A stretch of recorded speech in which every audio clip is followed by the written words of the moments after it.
حيه يلا حيه عطى جاز. اليوم جايب لكم سر من اسرار عالم الميكانيكا في المحركات. مو اي احد يقول لكم الكلام اللي انا بقوله، ولكن لا تنسوني من الدعاء واجري من الله سبحانه. هو اللي يبارك جل جلاله سبحانه. اليوم جايب لكم الماكينه حق البنتلي اللي هو الدبليو 12، من اكبر المحركات اللي موجوده. طبعا بعد 16 سلندر حق البوكاتي، زي البوكاتي هذه نسوها. اوكي، خلينا في الموضوع ايش؟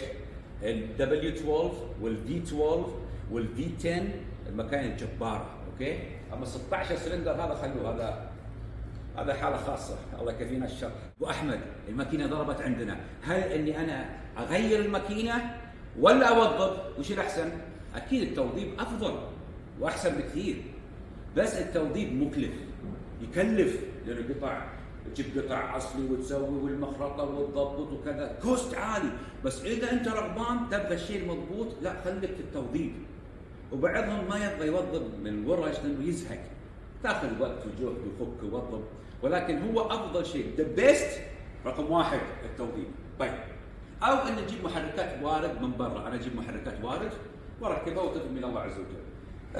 لما اجيب قطع مستعمل او جديد، قطع الكترونيه من برا باي اوردر، بعضها يجي غلط، بعضها يجي ما يشتغل، بعض المكان تكون مش مضبوطه او البيور، طبعا انا اتحملها طبعا وتوهق، يعني الحمد لله، ولكن دائما الله يعوض خير. ليش؟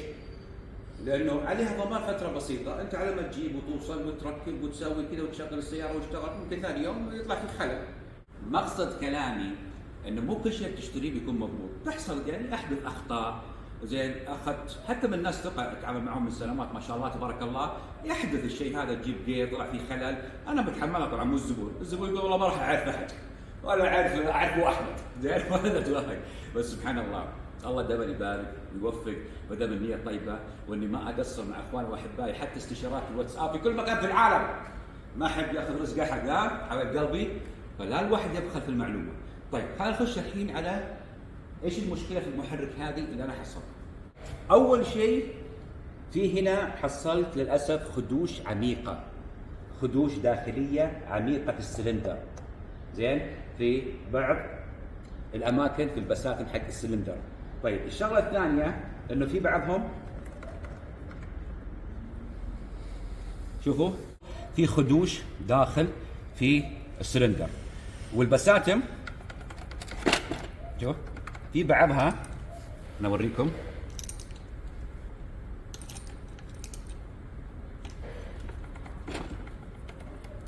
شوفوا خش الثانية،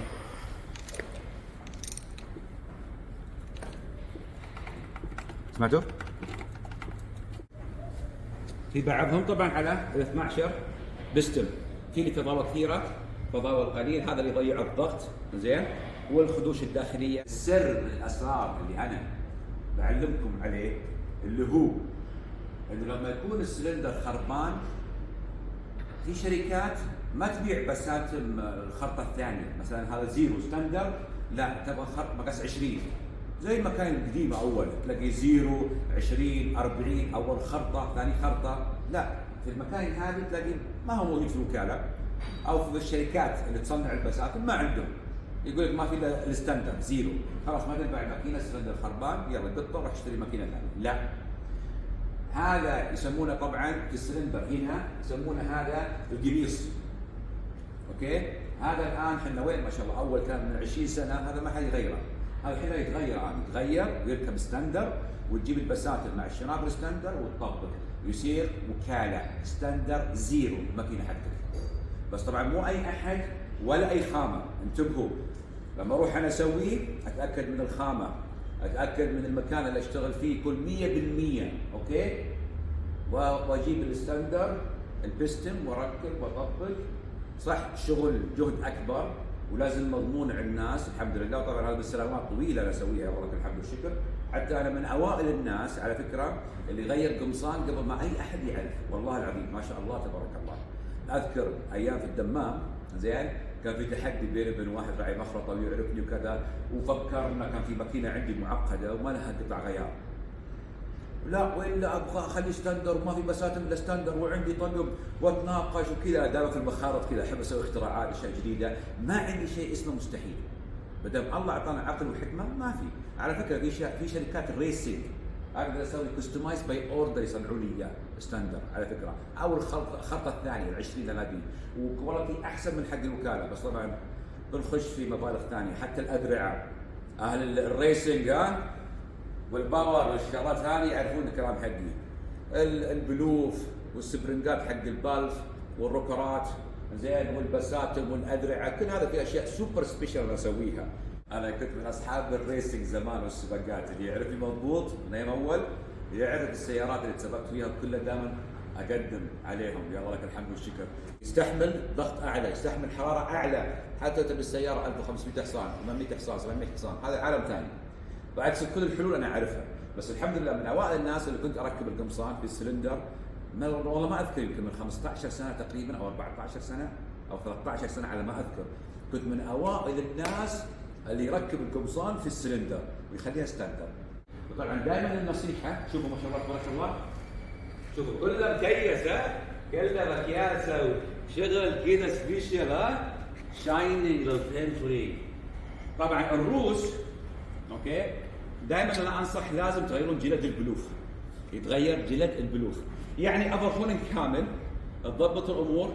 انت عارف ماكينه سيارتك زي الجح، انت لما تشتري شيء مستعمل ما تدري ايش داخله، يعني هل هي شو اسمه مسكره ولا مالحه ولا بيضه ولا حمراء ما تدري، بس هذا تخسر فلوس اكثر، جهد اكثر، ولكن تاخذ شيء مضمون بمشيئه الرحمن. برضو اللي ما عنده استطاعه او اللي يبغى اسرع او اللي بدون هيدك مثلا، حتى بعض الورش ما يبغى يوظف، يقول لك ما هو يوجع راسي افك اركب، خلاص افكر افرض كل شيء والدنيا. شوف انا حط، شوف شلون احط براغي الكرتونه مثلا، لسه هنرتب بعدين، نحط هذه نرتب، لا هذا كله مو اي حد له خلق يسويه. فالان بعد يقول لك لا يا اخي وجع راسي ليش، اغير الماكينه واغير الجير. عموما اي شيء تبونه رقم الواتساب موجود في جميع التواصل الاجتماعي، عيونه لكم.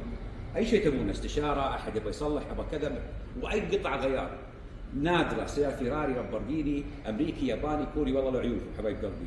اي شيء تبونه والله من العين هذه قبل العين هذه. بس لا تنسوني من الدعاء حبايب قلبي، نعطيها غاز.